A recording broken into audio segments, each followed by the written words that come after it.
Good morning. Good morning, everyone. Welcome. Are we excited? We're going to learn about binding this morning. I bound like 8 miniature quilts last night. Binding is not my favorite thing to do, and definitely not 8 in a row.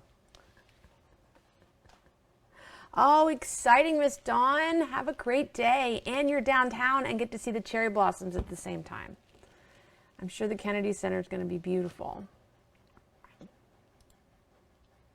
Good morning.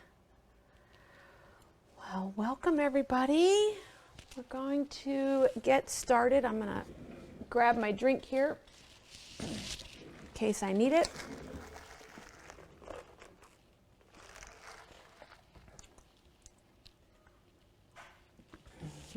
Yes, it does give you a sense of accomplishment. It may not be the most fun thing, but that means we're almost finished the project.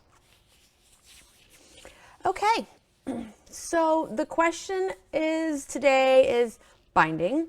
How do I do it? How do I make it? How do I get it to my quilt? How do I sew it down? First, we're going to make binding. The size of the binding that you make is completely up to you. Typically, we work with binding that is anywhere from 2 1/4 to 2.5 inches in width. If I'm doing an all cotton quilt, if I am working with flannel, whether it's flannel binding or a flannel quilt that has flannel front and back, I may opt for my binding to be closer to 3 inches, because when we double fold flannel and then fold it over a flannel quilt with batting, it can be a little bit thicker. And you may find that 2.5 is a tight squeeze. So I would recommend, if you're going to work with flannel, that you, before you go and cut all your binding, cut yourself a strip and give it a test around your quilt. Again, I hate to make you work harder with trying to squeeze that 2 1/4 inch binding around the seam of an all flannel quilt. So today we're working with 2.5 inch binding. Okay, that's the measurement that all of my binding is cut to today. So let's take a look at that. So I'm going to cut 2.5 inch strips, the number that I need for my quilt. And then there's a whole bunch of math related to it, but take the length of your quilt times by the width of your quilt, and then divide that by about 40. That's going to give you the number of strips that you need. But you also have to add in the folds for the corners and things like that. So typically when I am manually figuring out the amount of binding that I need, I'm going to add an extra 10 to 15 inches to that number so that I can accommodate joining my binding together, mitering corners, and joining my fabric together at the end as well. Okay. So we're going to take one 2.5 inch strip. We're going to lay it right side up on the cutting table, horizontal. Okay. I'm going to take my next 2.5 inch strip. I'm going to lay it right sides together at a 90-degree angle. Okay. I do not usually worry about cutting the selvage off my binding strips because I'm going to offset them. So I'm going to come over far enough that, so if this end has binding on, has selvage on it, so I would come over and join my binding strips just in front of the selvage, and then we're going to sew, because then I'll cut this off. And the same for my selvage on the strip that I laid right side down. It is above the binding strip, because we're going to lay this at a 90-degree angle. And there's a question, I have a cheat sheet I will get it up on, I'll post it in the society group, as well as I think I have a file section on the main page. We'll get it up there for you. I didn't grab it this morning. We're going to draw a line from corner to corner, and by offsetting your strip slightly, you can see exactly where corner is, okay? Sometimes it's a little more challenging if you match your fabrics exactly even to know exactly if you're starting at the corner and ending at the corner, okay? So I'm going to sew from the upper left corner to my lower right corner. Because our goal is to fold this back into one long strip. So if we folded this way, if we sewed this way, it's not going to fold back into a long strip. So it's why I always lay my binding out horizontal, vertical, and then I'm going from left to the right. Once you've sewn on this line and you've verified that it is correct, we're going to trim the dog ear, sorry. I'm going to trim our excess fabric off at 1/4 of an inch away from where we stitched. So let me get my strip here that I have. So 1/4 of an inch is where we were, and then you're going to press that strip open. Okay, and then you have the fold your binding in half, wrong sides together. Okay, so that is your binding. Okay, you're going to sew all your strips together end to end, trim, and then fold in half. Iron them. I like to iron my binding.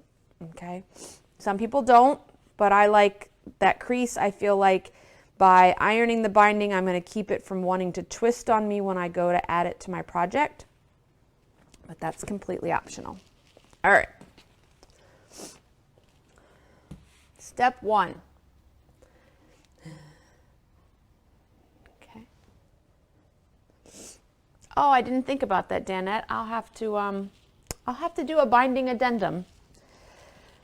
It was a late night.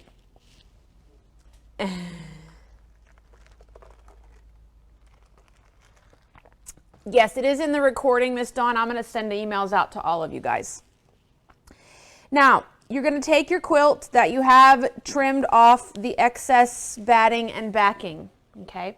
Now, when I trim a quilt, I use the last seam of the last border as my straight edge.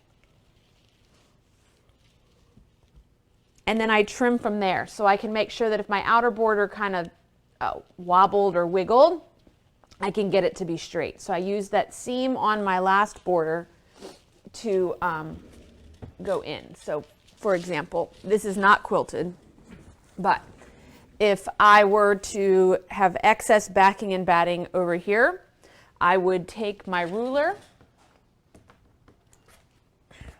I line up a measurement and line that up with that seam of my last border, and that's the measurement that I'm going to trim that all the way around, okay?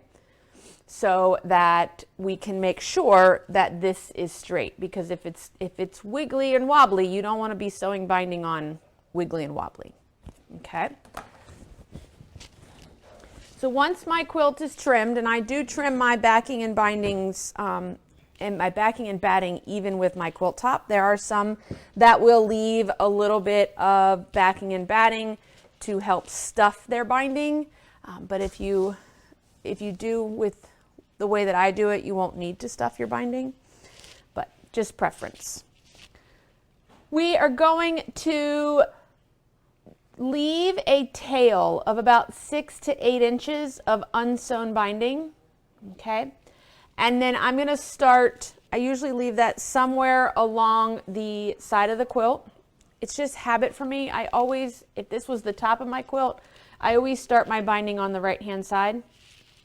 I lay my quilt out the way it would be laying on the bed, and I always have a tendency to start on the right-hand side. About 1/3 of the way down or 1/3 of the way up, I leave a tail, and we're going to start sewing, not in the corner. Come a couple of inches away from the corner, and then we're going to start sewing. The foot that you want to use for, here, let's do something. Nope, not that one. We'll have to add another camera here.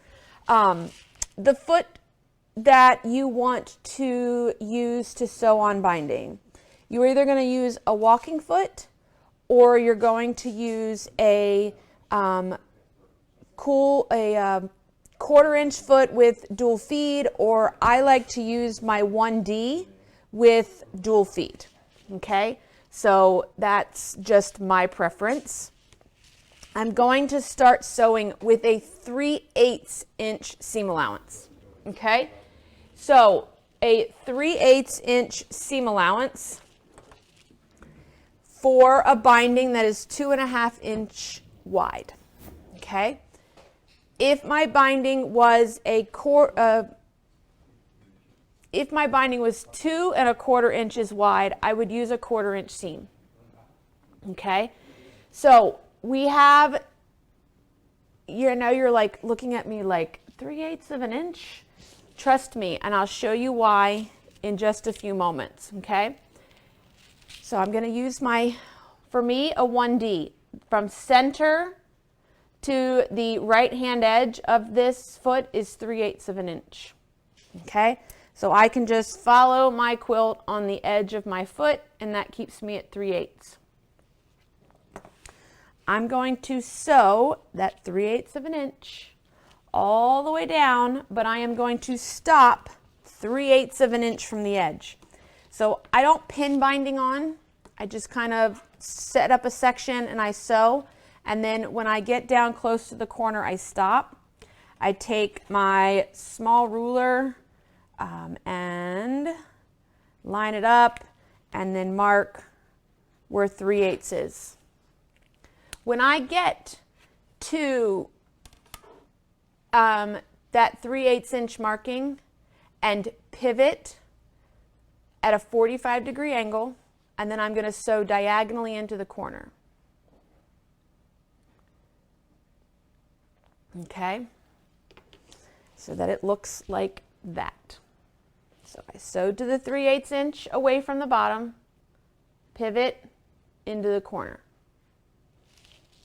And the reason that we do this is because we're going to use that diagonal to fold your miter. Miss Dawn, I'll answer that question. Miss Dawn asked, do you find a big difference between a 1/4 inch with 2.25 versus 3/8 with 2.5? There's not a big difference in the look of the binding. It's about making sure, one, that your binding is full of stuff.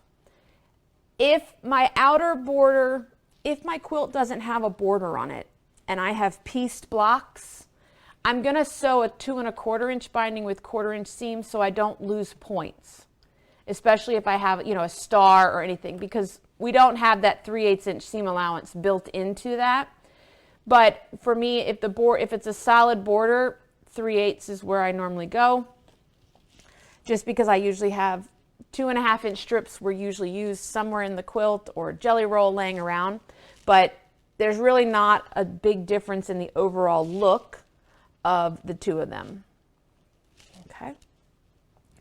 So the next thing we're going to do is sew off the corner, take the quilt out of the sewing machine. I'm going to lay it down on the table just like I have with my beginning binding here on the right. I'm going to take my binding. I'm going to fold it back over that diagonal line that I just sewed. Okay, so it's going to fold me a diagonal line right into the corner of my quilt.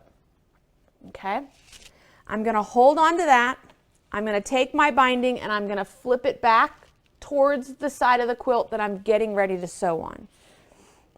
Okay, we want to make sure that the fold of the binding lines right up with the raw edge of this side. The raw edge of the binding is lining up with the edge of the quilt, and that this folded edge here, okay, where we have our fold and everything is stacked, we want them stacked on top of each other. You don't want to see any of this happening, okay? You don't want to see any of this, okay? We want everything to be 100% on top of each other and aligned. You can use a pin, you can use a clip to hold it in place. I'm then going to return to the machine. I'm going to rotate and I'm going to sew my 3/8 of an inch down this side, starting at the very edge. Okay. And then I'm going to repeat the process at the corner, stopping 3/8, rotating, sewing off into the corner, and then fold the next corner. And keep going around. You're probably like, well, why all that extra step to fold back? Many of you probably have no problem sewing binding on, but you don't like your corners. Your corners don't turn out right, okay? By folding back at that diagonal, making sure that everything is aligned and getting a good 45-degree line right here,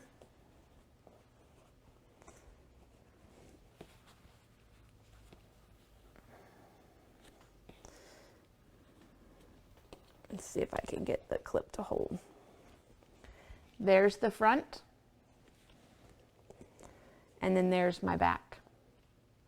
Okay? Pretty corners. That's the goal. Okay? Now, you're going to continue all the way around until you have all 4 corners mitered. We're going to start the final side, that same 3/8 of an inch. I'm going to sew down and I'm going to stop. I'm going to give myself about 12 to 15 inches between where I started sewing and where I stopped sewing. Now, I don't have nearly that amount here today, but we have, the more space you leave yourself, the easier it is to be able to join these together, okay? So I usually stop 12 to 15 inches away. I'm going to take my ending binding strip, I'm going to fold it back onto itself, and I'm going to take my beginning binding strip and fold it back onto itself in an area, kind of, you can go up or come down, somewhere along the edge, and I'm going to fold them back so that they are about 1/4 of an inch apart. Okay? So, once I have that folded back, I go to the iron and iron that. I iron myself a crease. Okay. Once you've ironed yourself a crease, we are going to trim the excess binding from the quilt sandwich. The math for knowing how far to trim from this fold is half the width of your binding. So if you started out with a 2.5 inch binding strip, half the width of that is 1 1/4. So from the fold, we're going to measure over 1 1/4 inches and draw a line. And then from this fold, 1 1/4 inches and draw a line. Now, if you're not into measuring or getting out the ruler or don't want to get up from the sewing machine to do it, here's a hint. Here's your binding. Here is half the width of your binding, right? Fold the binding in half the width. Lay that binding down, line up, fold, trim just the top layer, okay? And we're going to just take a pair of scissors and trim straight across. And then take it, flip it this way, trim the excess straight across. So here's what it will look like when it's trimmed. Okay. Nice and pretty. This is my ending strip. Now this is how I always lay the quilt out when I go to do this, okay? My ending strip is in my left. I'm going to unfold, open it up so that it is right side down, and then I'm going to flip it right side up off the quilt. Okay. I'm going to take my beginning strip, open it up so it's right sides together, and then I'm going to rotate that at a 90-degree angle and bring it out here to meet my ending strip. Remember those creases that I had you iron? We're going to match those creases, okay? Depending on how much space you leave, you may have to fold your project. So I'm going to line my space by creases, and the reason I base it on the crease, because if I just used a pair of scissors to trim my binding, I can't say that these are exactly straight edges. And so I want to use the creases to get the exact location of this binding piece, okay? Sometimes you have to fiddle. I usually get my top section aligned. I put a pin in it, and then I come and I work on this side section. And then we're going to go the upper left corner to the sewing machine. Now I don't draw a line. If you need a line, we're going to draw a line from the upper left to the lower right. I usually just eyeball it, and I want to go from this corner to that middle intersection where the lines crossed, and then I'm going to go to this corner. Okay? So, here we go. There is my binding sewn together. I lined my creases. I sewed from the upper left to the lower right. Before you do any cutting, you want to fold this out. Make sure, 1, this fits, that you did the right measuring. 2, it's not twisted, because it's very easy to get a twist in this when you're laying out this final ending piece. Okay?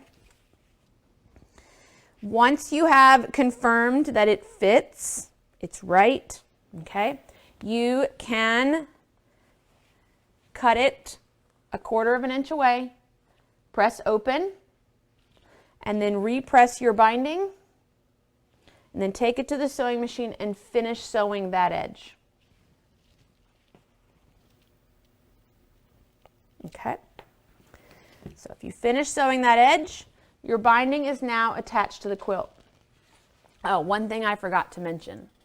Depending upon how you plan to finish your binding is going to depend upon which side of the quilt you're going to iron it to or sew it to.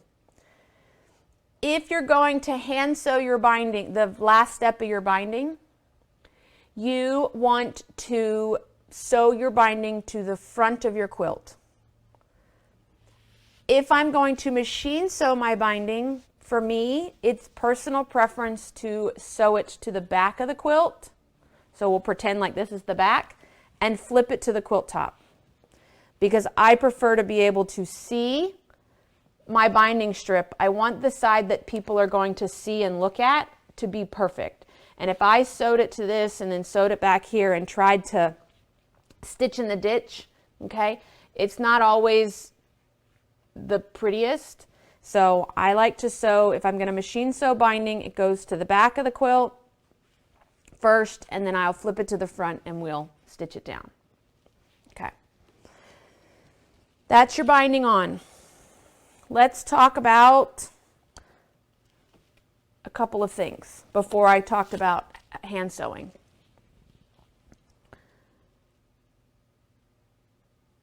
All right, I got it. To think for a second. I wanted to show you a big difference, and I'm going to try to do it. It's hard to see, but you may visually, but these samples will be here in the store and I'll gladly show you. Quilt bindings and quilt shows and judgings is usually where a judge is going to it's the quickest, first place that they'll start picking you apart is binding, okay? In judging a quilt, front and back of your binding needs to be the same size, Okay, so folding binding over and then folding it all the way over to the back so that there's nothing here. That's the front of my binding, and this is the back of my quilt. Okay, judges don't like that. Okay, my front and my back need to be the same size. If I do that using a 2.5 inch binding with 1/4 inch seam, okay, so this is the way that you have probably been doing your bindings forever, 2.5, 1/4 inch seam. If I am to fold this over and to make sure that you've got the front and the back the same, we use the line that we stitch the binding on with to position where this binding should fold to. And when you do that, there's like a 1/4 inch gap here that your quilt is not in the binding, okay? So this is why some people leave a 1/4 inch of batting and backing, okay? Then they follow their lined up quilt top for the front of the quilt, and then they're using that extra backing and batting to stuff their binding, okay? And that will make they'll knock you for not having a full binding, okay? That's the next thing they'll knock you on. They'll also knock you on your corners. So just by taking your binding, go to a 2.25 inch binding with 1/4 inch seam. Hold on. I keep trying to put my hand sewing needle that I've already threaded. I keep grabbing a hold of that thread. I don't want to lose it. And lining that up, I now have a binding that is the same size front and back, and it is full of quilt. Okay. So just by taking that 1/4 inch off, you can still sew that 1/4 inch seam, but your binding is going to look completely different. Okay. And let me just show you, let me clip this, pin it here, just so I can show you the difference of 2.25 inch binding with 1/4 inch seam, or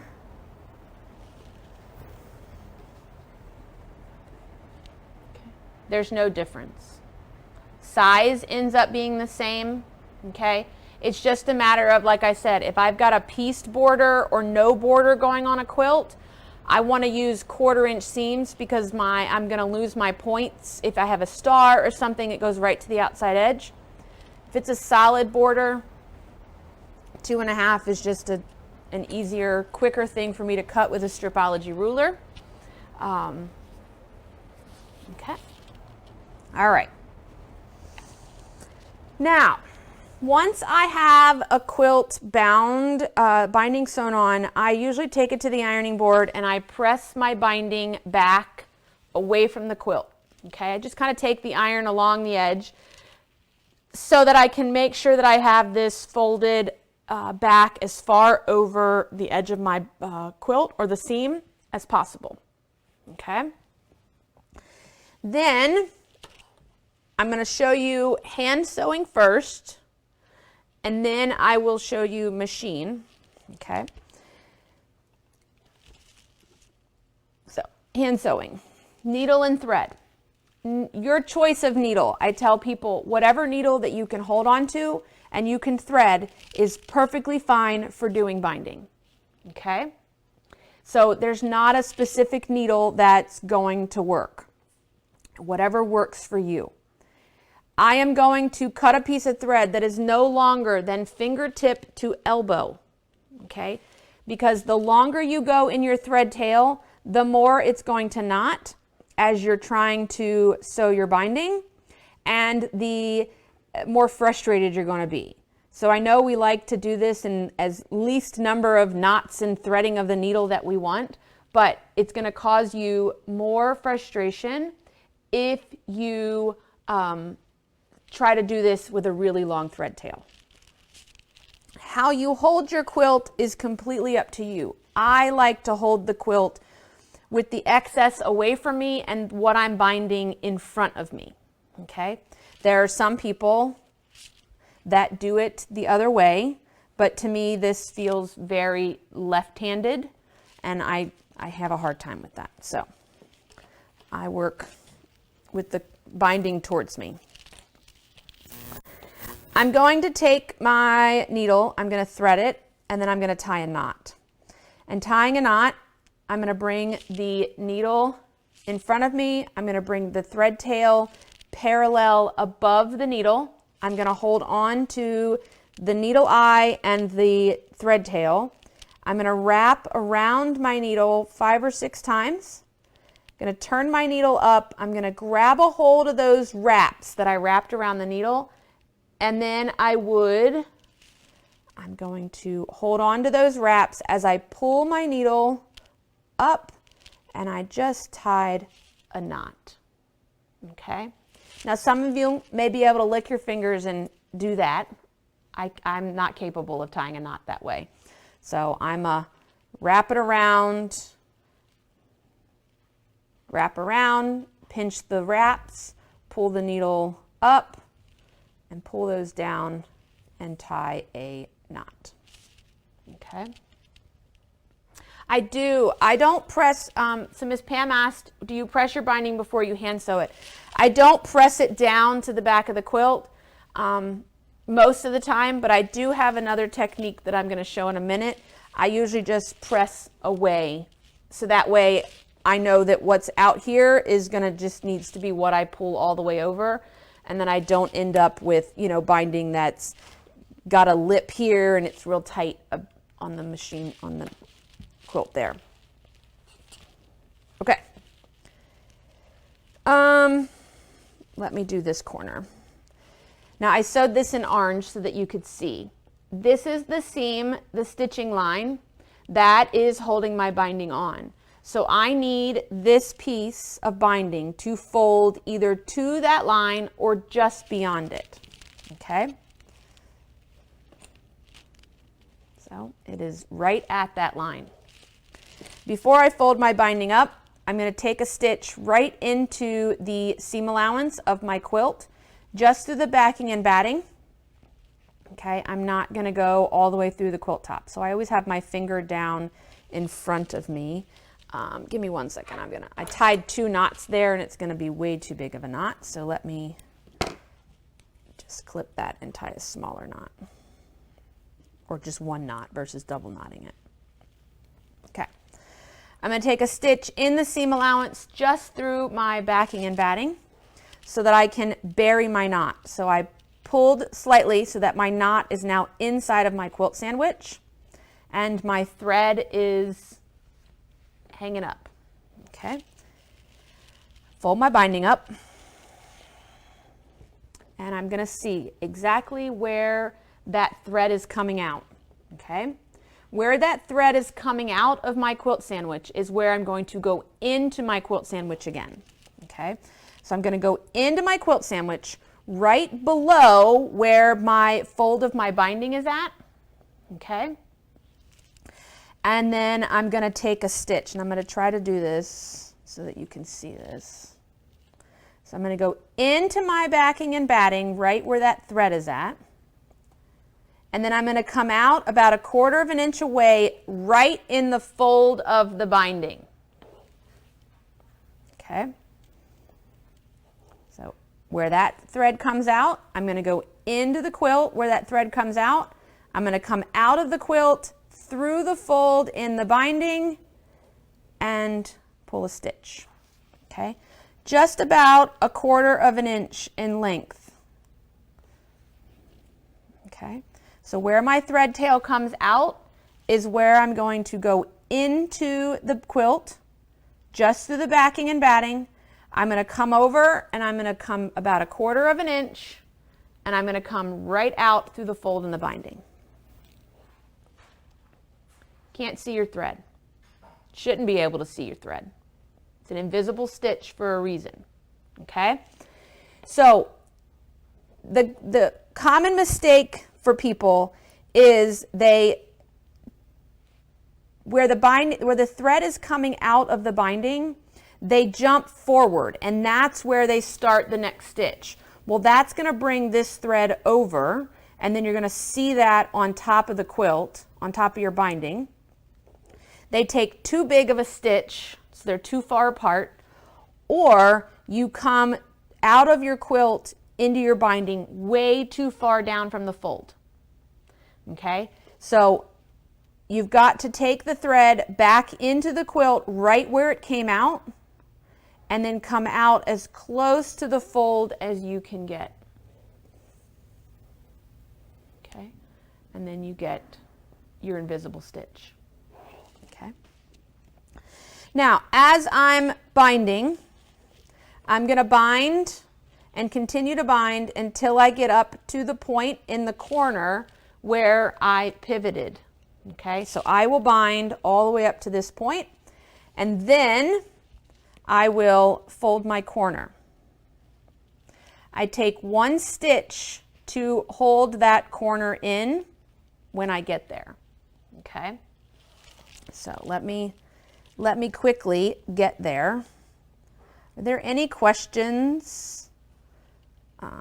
I will gladly answer. I don't wear a thimble. I find that if I put on a thimble, I will avoid using that finger. And if I need something, I will use the little thimble pads versus a full thimble. Okay, so the little thimble pads are a little leather or like silicone piece that sticks to your finger.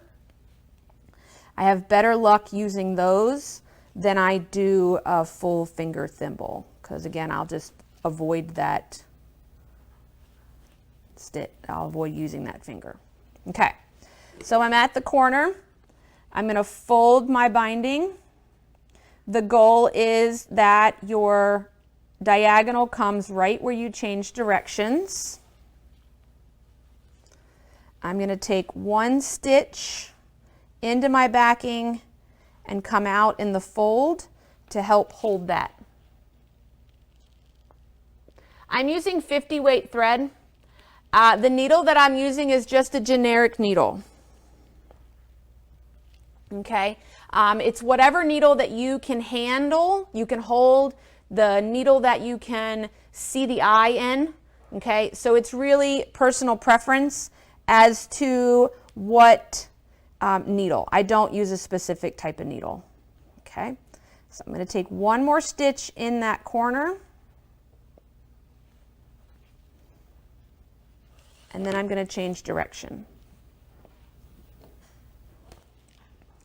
Now, some people will stitch this fold down. I don't stitch that down unless it's a baby quilt. Because, you know, children like to find that one hole and then they just dig and dig and dig. Okay? They can also get little fingers and little toes caught in here. But on an adult quilt, I don't, or a table runner or anything like that, I don't sew that down. And if I am going to sew it down, I'm going to do that same stitch that we do to sew this down along the fold.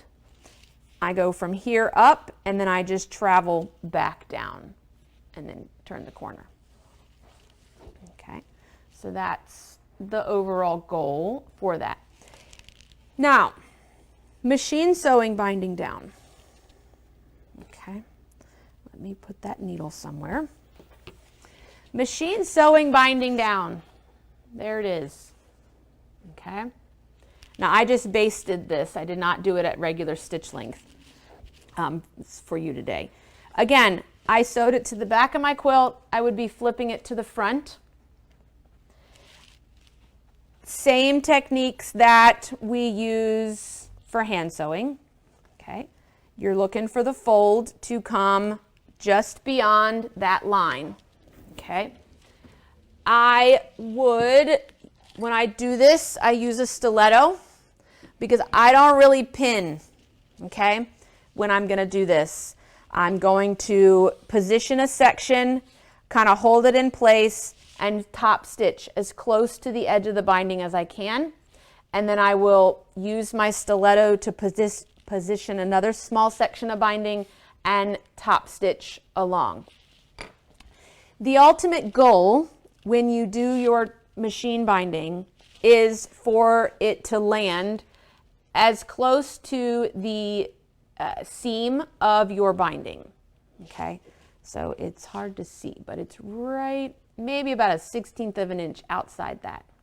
Okay, And that's fine. I'm okay with it landing in my quilt. I don't want to see it on my binding. It's the back of my quilt.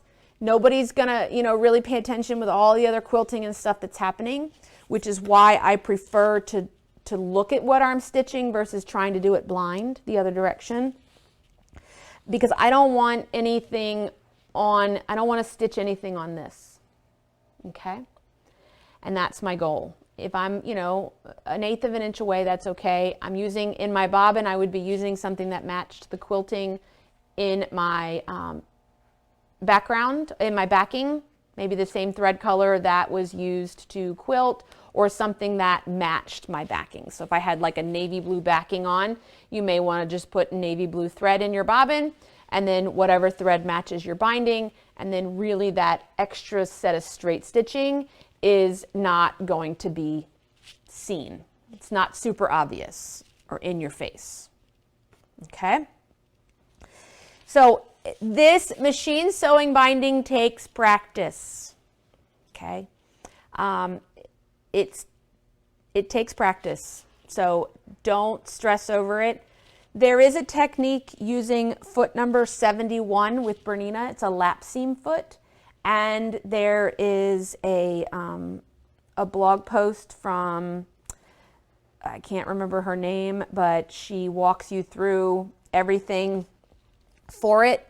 So there is that option, and that 71 foot is designed to, it's a lap seam foot, so it's the foot that we normally would do to sew on, I'm trying to see if I have one here, the sides of, used in like jean construction. I don't even think I have one at the moment because it's a very back-ordered foot that we're waiting for. But yeah, so foot number, you can always Google, it'll pop up. Quilt binding with foot number 71 Bernina, and it will pop up for you as well. So yeah, I didn't make a sample with that one because I didn't have that foot at home. I thought it was here, and it's not here, so I must have sold my 71 to somebody that was in dire need of it as well. Okay. So the Miss Barb says, does machine sewn binding lose points at show? No, not really. You can, there's different categories. I don't think you're not docked for choosing to do your binding that way. It just needs to be good, especially local shows. Now, I don't know about national shows like Mid-Atlantic and Paducah and things like that, because I don't put shows in for, thank you, Gina. Gina put the link to the We All Sew blog post on binding with foot number 71. Thank you. Now, but locally, no, they're not going to dock you for doing it by machine. Okay.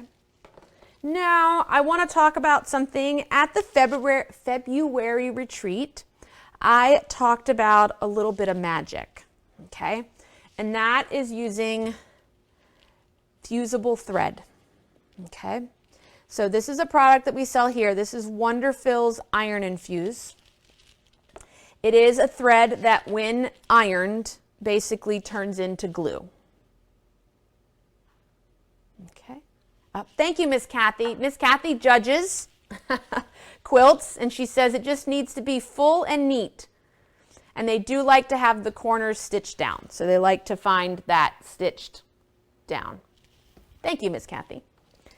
So, fusible thread, let me find my sample, can be done with an overlocker or a sewing machine. Okay, and on a sewing machine, you would use a zigzag stitch. Fusible thread in the sewing machine goes in your bobbin only.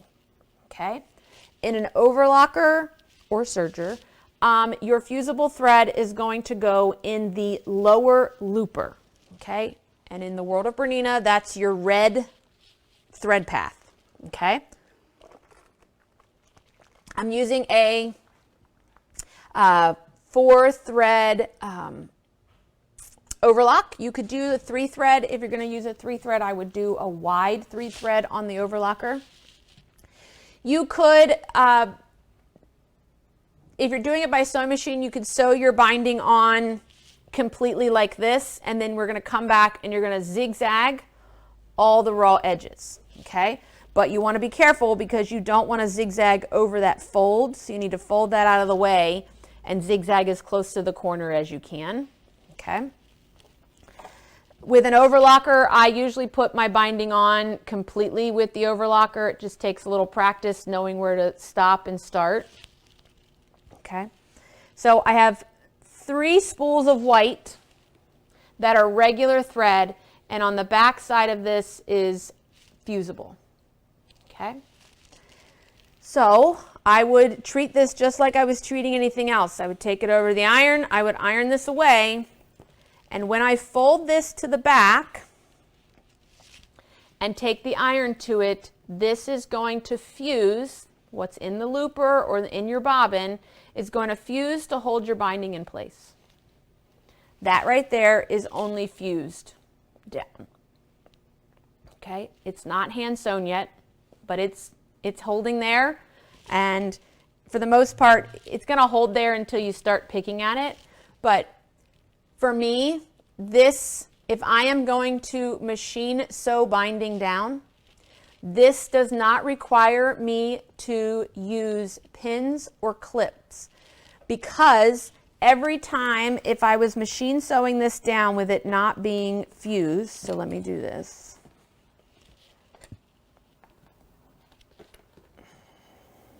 Okay, so if I'm coming along and I'm machine sewing down, every time I move a clip, this is going to move. Or every time I put a pin in, you may move your fabric, and then when you pull it out, it moves it, okay? So that, you have to be really careful when you're gonna pin and clip binding, because, you know, just like anything else, jabbing a pin, you know, as you're pinning it in place, you know, things along that lines, things can shift. By fusing this down, I can now top stitch. I took my time at the iron, got everything folded over exactly where I wanted. Now I can just concentrate on sewing. I'm not having to worry about lining things up. I'm not having to worry about stopping to remove pins. And I can stitch right on the edge and be exactly, there's my pin is right there in the ditch, and not have to fuss. And if I'm really good at positioning, I could come back here and top stitch in the ditch, but again, I like to see where I'm going. I want this to be consistent, so that's why I always machine sew from the binding side, not from the ditch side, because I want it to be consistently the same distance, and I don't want to see it wander. But the fusible thread is going to hold it. It's also great, one, if you need it to be done to hang on a wall or throw across for a party, and then you can go back and hand sew it later. Okay, you need the table runner to be ready for the event, and then you can come back and finish it after the party is over. Okay, it's going to hold and look finished enough for you. Okay, so that's a quick way. Without fusible thread, you can also use product like Glue Baste It. Okay, so Glue Baste It, again, the same concept. We come and you just put little drops of glue every, half inch or so, and then fold your binding up and over. You can set the iron on top that Glue Baste It, and it will dry and hold your binding in place as well. Okay. Oh, yes, Tina says for that binding, it holds it in place enough so that you can take a photo for submitting, and then you can finish it later. So Glue Baste It also works for folding over and ironing it in place, or holding it for you. And then you can go back and hand sew. You want to take, how many of you bind in the car, or take it on a trip, and then the next thing you know, you've lost pins somewhere in the car or in the couch, sofa, in the living room, and then you have, pins everywhere. So now you can fuse it down, not have any pins, and do your hand sewing. So question was, hold on one second, I see Miss Louise. If I'm binding to the back and I'm bringing the front, yes, put the fusible thread on top rather in the bobbin. Correct. So you want the fusible thread to be wherever you plan to turn your binding to. So if you're going to machine sew your binding down, you'll put the fusible thread in your upper needle, okay, and then zigzag, or you can zigzag upside down, either way, okay. Miss Dawn's allergic to hand sewing. Too funny. But yeah, so that's a little tip. I love fusible binding. It also works well if you need to quickly hem something and want to hold it up while you get it hemmed, or maybe wear your product while you wait to finish the actual hemming on it. That works too. Okay. Any other questions? This will live. We will move this Breakfast Club to YouTube. It will live on YouTube for eternity so that you can go back and reference it later for walking you through the steps of binding. That's there as well. All right. Yes. When you iron fusible thread, does your stitch in place since it's melting? Yes, your stitch stays in place. It doesn't unthread when this irons. It just kind of secures everything. It's not going to completely dissolve. It actually just kind of fuses to itself. So it's still secure. Okay. Yes, so you won't have to dig all the way back down to like April of 2020 in YouTube when I did this the very first time from my personal sewing room at like 8 o'clock at night with non-sophisticated camera equipment. Yes. All right. Well, hopefully you will give some of these tricks a try with your next quilt binding. I prefer my quilts. I like my quilts to be hand sewn binding. If it's an item that's going to get used and washed a lot, then it is a machine sewn binding.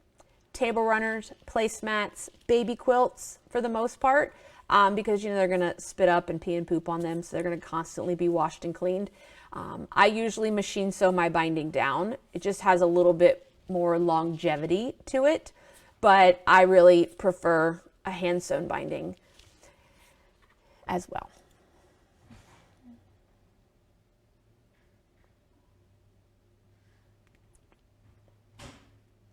It does not gum up your needle. I have not had a problem with it at all. It's actually very nice fusible thread. You do want to make sure that when you're done using fusible thread and you have a bobbin of it, that you put it together with your spool and put it someplace not with your regular threads. Not that it's a big deal, but for the most part, if you accidentally sewed a seam with this, but definitely we have a wash away thread as well, and you don't want to accidentally use your wash away thread and then wash your quilt and it fall apart. So I would suggest that if you do use fusible thread, that you take your bobbin and the spool and kind of keep it together in a baggie or someplace else, not with your regular bobbins, just so that you don't always, don't want to make a mistake. All right, well, I hope everybody has a great rest of their day. Enjoy your weekend. Thank you so much for joining me here this morning, and we will see you soon. Thank you, everybody.